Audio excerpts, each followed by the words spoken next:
right, hello music friends! We're back for another installment of 3 albums, and today we're with Jason Gorbett of Songbyrd Records in the mighty Fort Collins, Colorado. Jason, how's it going? Great, Eric. Excellent. Thanks for being with us today. Thank you, man. Thanks for having me. Yeah, so why don't we start with, where did the love of records start for you?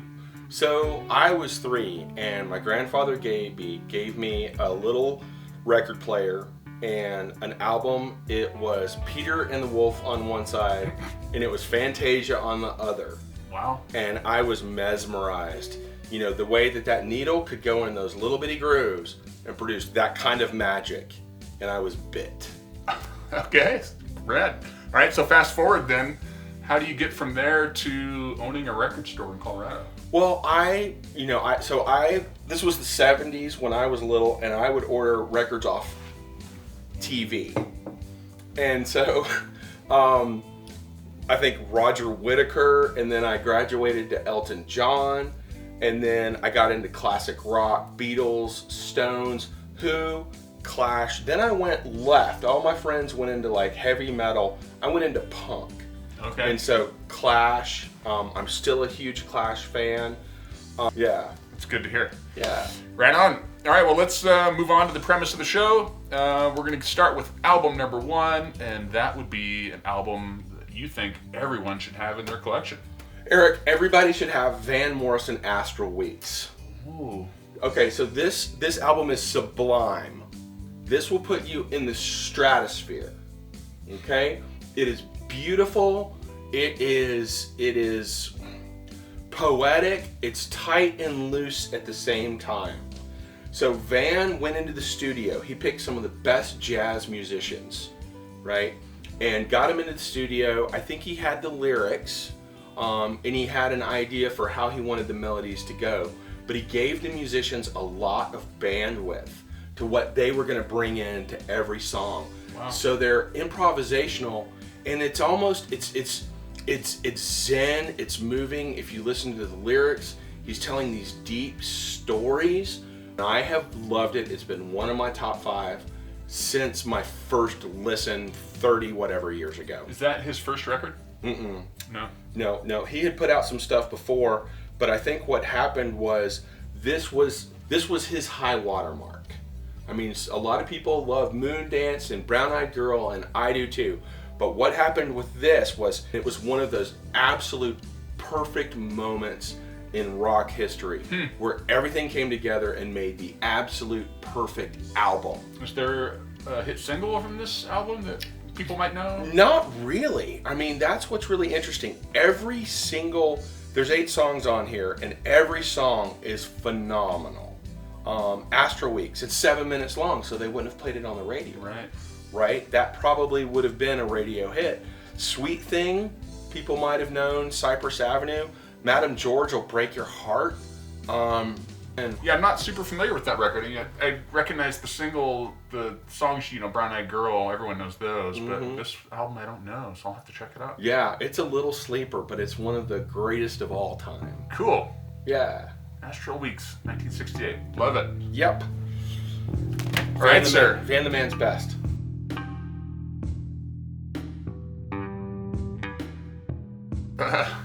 So, moves on to album number 2. How are things going over there, sound person? Excellent. All right, album number 2. We're going to do a personal favorite from your collection. Yeah. Share it. Yeah, so this one is 1972's Ziggy Stardust by David Bowie. Beautiful. And so this album saved my life. I was about 13, 14, something like that, when Wally Yoakam, who I grew up with, no longer wanted the cassette of Ziggy Stardust or Diamond Dogs. And really, I would probably have them both up here together. But being forced to choose one, Ziggy made the cut. And I grew up in a very stifling, small hometown. My home life was rough. And this album was like a life raft for me. And it carried me through those years, through hard times, hard emotional times, a lot of hard things I was going with. I was weird in school. I was different. Before that, I even felt weird and like I never fit in or belonged. In this album, I was like, there's other people like me out there in the world. Nice. And this is a high watermark album. I think it's the pinnacle of Bowie's career. And that man made more great songs than almost anybody else. Yeah, he's a legend, and that's definitely one of my favorites too. Cool. That's Bowie for you. Nice choice. Thank you. All right. I love it. Everybody should have this. Yeah, I don't have a vinyl copy. I don't have a CD version of that, but I'd love to have a record someday. It's gorgeous. Right on. David Bowie for the win. All right, we're moving on. Number 3, this would be something that you are listening to a lot lately. And so, something I listen to a lot lately and always, really, is Exile on Main Street.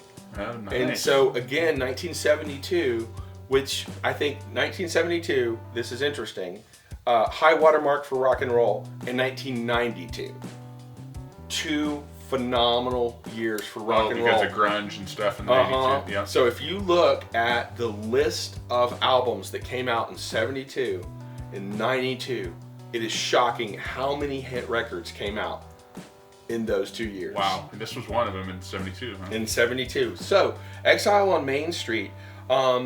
So there is a lot of myth surrounding this album. So the Stones were just getting murdered by taxation like all rock stars, entertainers, actors in England at the time. And so they left England. They picked up and left.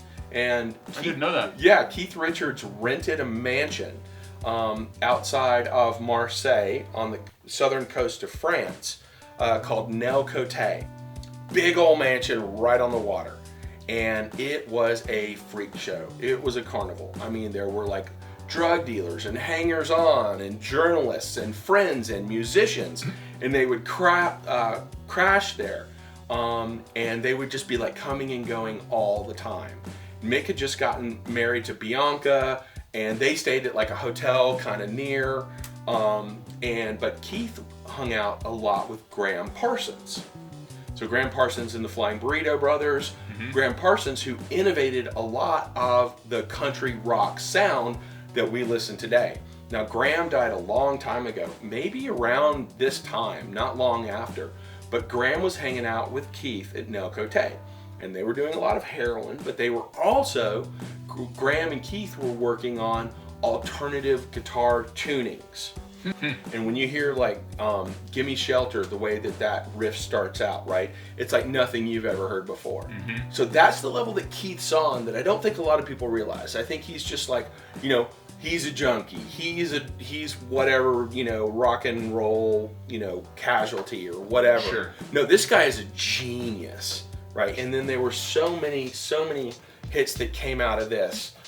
Shine a Light. Oh yeah. Right? Scorsese even named, his movie, yeah. His live film, Shine a Light. Yeah. This is one of the greatest songs. And to me, that's a love song to Brian Jones. Okay. But what else is interesting, so this came out in 72. The Stones kicked off their 1972 tour right here in Fort Collins. Oh, no kidding. Over at Aggie Stadium. Oh, at the old Hughes Stadium? Yeah. Is it still standing, Hughes Stadium? They're going to tear it down, aren't they? Yeah, I think so. Okay. Wow. Yeah, I heard rumors that they played here once upon a time. So it was this tour. It was this tour. Crazy. And my cousin, David Edward Byrd, the rock poster artist, he did the Rolling Stones poster for the 72 tour. Oh, wow. I have it in the room over there. Oh, cool. Yeah. And he came, here to the show. So. Wow. Yeah. But the fans tore up the stadium.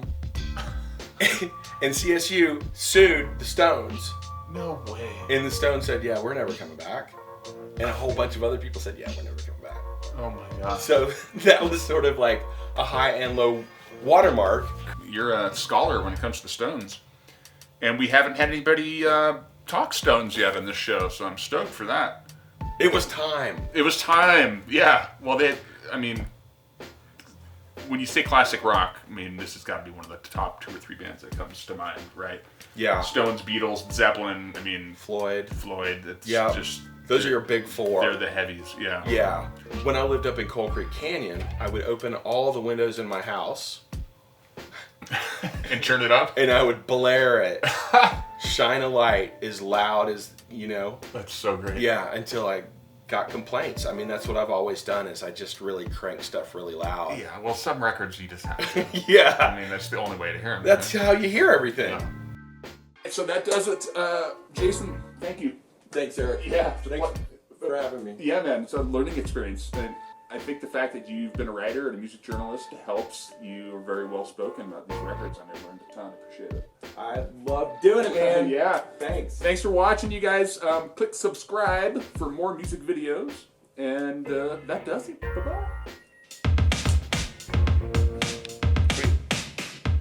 That was super fun. Yeah, man.